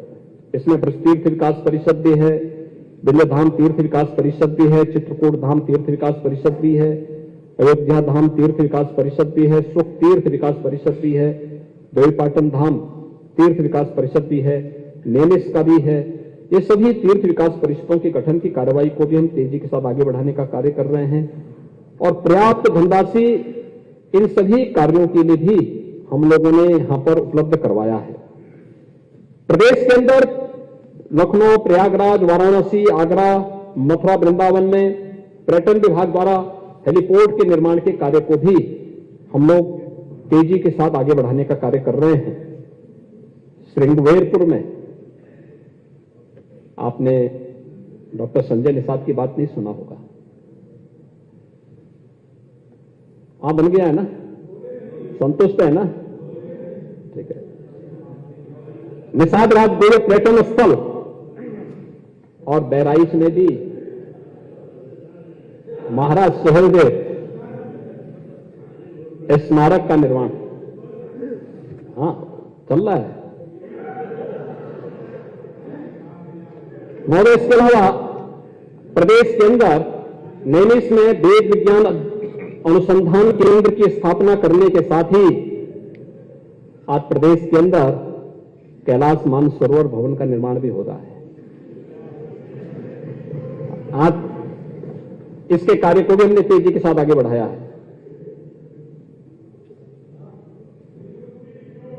हाँ, विदुरकुटी में भी हम लोग कार्य कर रहे हैं। विदुरकुटी में भी कार्य हो रहा है, हस्तिनापुर में भी कार्य हो रहा है, हस्तिनापुर में भी। मध्य प्रदेश के अंदर मेडिकल एजुकेशन के सेक्टर में भी, अभी मैं आऊंगा पुरानी उस पर भी। 2017 के पहले की क्या स्थिति थी, 2017 के बाद की स्थिति क्या थी, ये किसी से छुपा हुआ नहीं है। लेकिन आज हम ये कह सकते हैं कि उत्तर प्रदेश देश की सबसे बड़ी आबादी का राज्य, 75 जिले हैं, लेकिन उत्तर प्रदेश आज 1 डिस्ट्रिक्ट 1 मेडिकल कॉलेज की तरफ जा रहा है। पहले की तुलना में स्वास्थ्य सेवाओं को बहुत अच्छा करने का प्रयास किया है। जो मैंने परसों भी कहा, 2017 के पहले जिस प्रकार की अराजकता थी, न दवा थी, न डॉक्टर थे, न पैरामेडिक्स थे, सब कुछ अस्त व्यस्त था। आज उसने काफी हद तक नियंत्रण करने और उसको लाइन अप करने का काम किया गया है, और मैं कह सकता हूं तेजी के साथ इसमें सुधार हो रहा है। और सरकार ने जो रिफॉर्म किए हैं उसके परिणाम बहुत तेजी के साथ सामने आएंगे। आज बिना भेदभाव के शासन की योजना का लाभ, आयुष्मान भारत की योजना हो, मुख्यमंत्री जन आरोग्य योजना की जो योजना हो, या केंद्र और राज्य सरकार के द्वारा जुड़ी हुई हर योजना का लाभ, ये प्रदेश के अंदर हम लोग हर एक लाभार्थी तक उपलब्ध कराने का कार्य कर रहे हैं। और इसी का परिणाम है कि भारत सरकार का आयुष्मान भव के अभियान में उत्तर प्रदेश को पहला स्थान प्राप्त हुआ है। आयुष्मान भारत योजना में 3432 हॉस्पिटल उत्तर प्रदेश के ऐसे हैं जो इम्पैनल्ड हुए हैं, और इसमें से अब तक 21,98,000 लोग सीधे सीधे लाभान्वित हुए हैं। यानी जिन्होंने 5 लाख रुपए की आयुष्मान भारत की सुविधा प्राप्त करने के बाद इन लोगों ने इस पर कार्य किया है। और मुझे लगता है कि बाकी इस सेक्टर की चर्चा तो बाद में होगी। इंसेफ्लाइटिस तो सपा के समय का सबसे बड़ा नजारा था, जब पूर्वी उत्तर प्रदेश में बच्चे तड़प तड़प के मरते थे। आखिर वो भी तो किसी गरीब के बच्चे रहे होंगे, वो भी तो किसी दलित के बच्चे रहे होंगे, किसी पिछड़े के बच्चे रहे होंगे। तब याद नहीं आई थी महोदय, 40 वर्ष में 50,000 बच्चों की मौत हुई है इंसेफ्लाइटिस से। और आज मैं कह सकता हूं महोदय, ये डबल इंजन की सरकार है, इंसेफ्लाइटिस को कोरोना की तरह पूरी तरह नियंत्रित किया जा चुका है। आज किसी बच्चे की मौत नहीं होती है, क्योंकि हर बच्चा हमारा भविष्य है, राज्य का भविष्य है, देश का भविष्य है। हमने उसको जातीय नजरिए से नहीं देखा है। हमारे लिए वह हमारी अमानत है, प्रदेश का भविष्य है, देश का भविष्य है। और ये सरकार उसके लिए, उसके संरक्षण के लिए वह सब कुछ करेगी जो हो सकता है। हम लोग लड़े, अंतर विभागीय समन्वय, बेहतर प्रबंधन, रिजल्ट हमारे सामने, इंसेफ्लाइटिस पूरी तरह समाप्त। मलेरिया के मामले न्यूनतम स्तर तक लाने में हमने सफलता प्राप्त की। डेंगू पर प्रभावी नियंत्रण करने का काम किया है, कालाजार और चिकनगुनिया को प्रभावी नियंत्रण करने का काम किया है। और कोरोना के बारे में तो कहना ही क्या, कोरोना तो पूरी तरह समाप्ति है। महोदय, हम रिजल्ट को फोकस करते हुए कार्य कर रहे हैं। ये लोग हवा में तीर छोड़ने का काम करते थे, इनके पास फुर्सत ही नहीं थी, इनको जानने की फुर्सत ही नहीं थी। इंसेफ्लाइटिस से बच्चे तड़पते थे,